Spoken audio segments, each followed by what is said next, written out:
16 तारीख को माननीय गृह मंत्री एवं सहकारिता मंत्री श्री अमित शाह जी का आगमन इसी जिले में झंझारपुर में हो रहा है कि माननीय गृह मंत्री जी की यह सभा 1 लाख से ऊपर की सभा होगी, क्योंकि पूरे देश में G20 को लेकर के जो उत्साह बढ़ा है और जिस तरह से G20 में सभी देशों ने भारत का सम्मान किया, न केवल सम्मान ही किया बल्कि यह इस लिए भी ऐतिहासिक है कि पहली बार जो भारत ने वादा किया था कि हम नवीकृत ऊर्जा के क्षेत्र में काम करेंगे।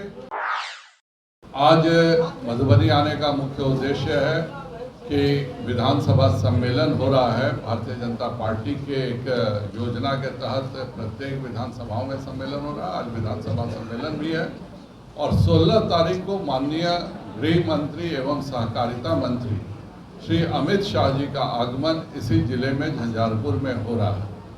उसके निमित्त भी हम लोग सभी तैयारी कर रहे हैं और मुझे पूरा विश्वास है कि माननीय गृह मंत्री जी की यह सभा 1 लाख से ऊपर की सभा होगी, क्योंकि पूरे देश में G20 को लेकर के जो उत्साह बढ़ा है और जिस तरह से G20 में सभी देशों ने भारत का सम्मान किया, न केवल सम्मान ही किया बल्कि यह इस लिए भी ऐतिहासिक है कि पहली बार जो भारत ने वादा किया था कि हम नवीकृत ऊर्जा के क्षेत्र में काम करेंगे, आज दुनिया के सभी G20 देश जिनके पास लगभग 85% दुनिया की अर्थव्यवस्था है, उन्होंने तय किया है कि हम अपना नवीकृत ऊर्जा के क्षेत्र में 3 गुना कैपेसिटी बढ़ाएंगे।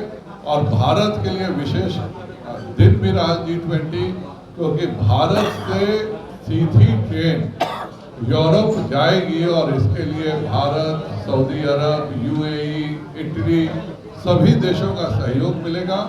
और यह सीधी ट्रेन होने से भारत के लिए यूरोप के दरवाजे हमेशा से खुले रहेंगे और ट्रेन से ट्रांसपोर्ट सस्ता पड़ता है। जहां चाइना एक तरफ बॉर्डर रोड इनिशिएटिव जिसको BRI कहते थे, वह सड़क मार्ग से यूरोप पहुंचने की सोच रहा था और उसमें भी इटली आज हट चुका है, तो वो पहुंच भी नहीं पाएंगे।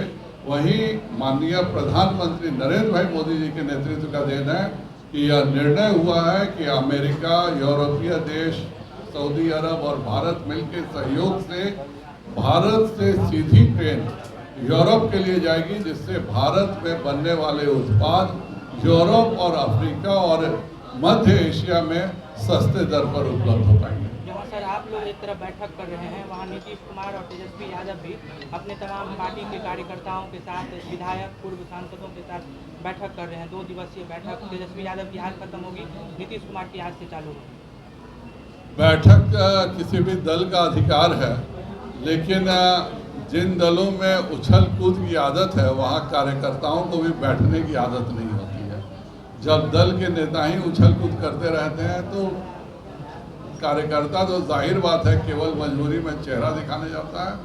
भारतीय जनता पार्टी का यह सालों भर चलने वाली योजना है। नया नया सीखने का प्रयास दोनों दल कर रहे हैं, पर नकली नकली होता है और असली असली होता है। कांग्रेस भी कह रही है कि बैठक में खड़गे जी को और अधीर रंजन चौधरी को नहीं बुलाया गया है G20 की बैठक में। दिक्कत यही है कि जो संवैधानिकताएं हैं उनका पालन किया गया है। कांग्रेस से मनमोहन सिंह जी आमंत्रित थे, उनके सभी उपाध्यक्ष, मुख्यमंत्री आमंत्रित थे और अधीर जी ने स्वयं उससे अलग हुआ था। ऐसा नहीं उनको आमंत्रण नहीं था, अधीर जी ने स्वयं अपने निर्णय से अलग हुए। यह देश के लिए फख्र की बात थी। इसको राजनीतिक दृष्टिकोण से रख करके कांग्रेस ने जो बॉयकॉट किया है वह बहुत ही शर्मनाक है। आज G20 के जितने देश के राष्ट्राध्यक्ष भारत आए थे, उन सभी ने भारत को आगे बढ़ाने का वादा किया, भारत में औद्योगिक निवेश का वादा किया और पूरे दुनिया में भारत के नेतृत्व को इस्टेब्लिश करने के लिए एक सभी ने मिलकर संपर्क G20 के राष्ट्रपति रात्रि भोजन जो मुख्यमंत्री के देल गेल छल, ताहिमे विपक्ष 2-3 मुख्यमंत्री ओहिमे पार्टिसिपेट केने छल, जाहिमे बिहार के मुख्यमंत्री सेहो देखल गेला और PM नरेंद्र मोदी जी के नजदीक देखल गेला। एहि पर बहुत कयास लगाएल जा रहल है। G20 की बैठक में भारत के सभी मुख्यमंत्री आमंत्रित थे। इसमें कोई कयास लगाने का कोई मतलब नहीं होता है। यह एक राजनीतिक प्रोटोकॉल होता है और राजनीतिक प्रोटोकॉल के तहत ही सबको बुलाया जाता है। यह कांग्रेस की छोटी सोच है कि वह G20 के प्लेटफॉर्म को भी अपने राजनीतिक दुरुपयोग के लिए प्रयोग किया। विधानसभा का कार्यशाला है, आपका लोकसभा क्षेत्र में प्रवास कितने दिनों का प्रवास है और इस कार्यशाला में क्या कार्यक्रम है? यह हम लोगों की एक इंटरनल बैठक होती है और हमारा लगातार हम बूथ पर कैसे कार्य कर रहे हैं, पन्ना प्रमुख कैसे कार्य कर रहे हैं, जिले में कैसे इस कार्य हो रहा है, विधानसभाओं में कैसे कार्य हो रहा है, इसकी हम लोग लगातार समीक्षा करते हैं। पिछले महीने भी मैं आया था, आप सबों से मिला था और तब भी मैं कहा था कि मैं हर महीने मधुबनी लोकसभाओं में। सर, अमित शाह का जैसे दौरा है झंझारपुर में गृह मंत्री जी का, जेडीयू का कहना है कि कई बार इस बार शायद 5 या 6 बार गृह मंत्री जी बिहार आएंगे, वो भयभीत हो गए हैं इसीलिए आ रहे हैं। दिक्कत क्या है कि उनके यहाँ नेता जो हैं वह केवल चुनाव के मौसम में मेढक की तरह निकलते हैं। भारतीय जनता पार्टी के नेता काम करते हैं और काम का हिसाब जनता को देते हैं। नीतीश कुमार जी को तो इतना डर लगता है जनता के सामने जाने से कि अगर उनके 10 किलोमीटर के रेंज में अगर कोई काला कपड़ा पहन के आप भी चले जाइएगा तो आपको भी गिरफ्तार कर लिया जाएगा। भाजपा के जो केंद्रीय नेता हैं वह हमेशा जनता के पास जाके अपने कामों का हिसाब देते हैं। सर, हाल ही में उपचुनाव भेलै है, जाहिमे मैक्सिमम इंडिया अलायंस के जीत भेलै है, ताकि ई उपचुनाव के देखैत नहीं लग रहा है कि इंडिया गठबंधन एनडीए गठबंधन के सामने टक्कर छे तूफान के। एनडीए की जो जहाँ पे भी एनडीए के मुख्यमंत्री थे वहाँ एनडीए जीता है। जहाँ पे अब केरल में उनके मुख्यमंत्री के देहांत से, पूर्व मुख्यमंत्री के देहांत से होता, इस तरह की सीटें उपचुनाव कोई चाहे हम जीते चाहे वो भी जीते हैं, लेकिन यह कोई पैरामीटर नहीं होता है। लोकसभा के चुनाव बिल्कुल अलग मुद्दों पर होता है। लोकसभा का चुनाव का मुद्दा यह रहता है कि देश का बागडोर कौन संभालेगा। यह जनता तय करेगी कि देश का बागडोर एक नेतृत्व नरेंद्र मोदी जी के पास हो या रावण के बड़े भाई जिसमें 26 प्रधानमंत्री होंगे उनके पास हो। सर, अमित शाह का जो दौरा हो रहा है बिहार में, लगातार चुनावी दौरा हो रहा है, तो विपक्षी पार्टी का कहना है कि अपना प्रचार प्रसार करने के लिए आ रहे हैं।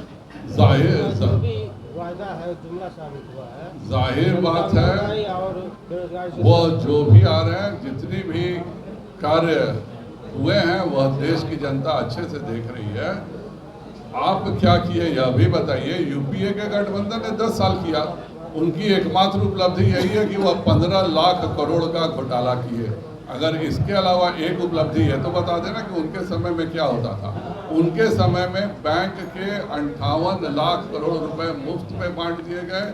हमारे समय में हम वह घोटालों के पैसे गरीबों को दे रहे हैं और गरीबों का आशीष ले रहे हैं। मात्र एक सवाल है सर, उसके बाद खत्म हो जाएगा। के पाठक और बीपीएससी के बीच में फिर से तनाव देखने को मिल रहा है। जो अभी परीक्षा हुई है शिक्षकों की, क्या लगता है कि जो डॉक्यूमेंट वेरिफिकेशन हो रहा है उसमें अगर के पाठक कह रहे हैं कि शिक्षा विभाग में आप इसका अवमानना कर रहे हैं तो कोर्ट में जाएगा, तो इसे रिजल्ट भी पेंडिंग हो सकता है अभ्यर्थियों के लिए। यह एक टेक्निकल इशू है और एसीएस और बीपीएससी का जो चेयरमैन होता है, दोनों एक ब्यूरोक्रेसी का अपने अपने विभाग का चीफ होता है।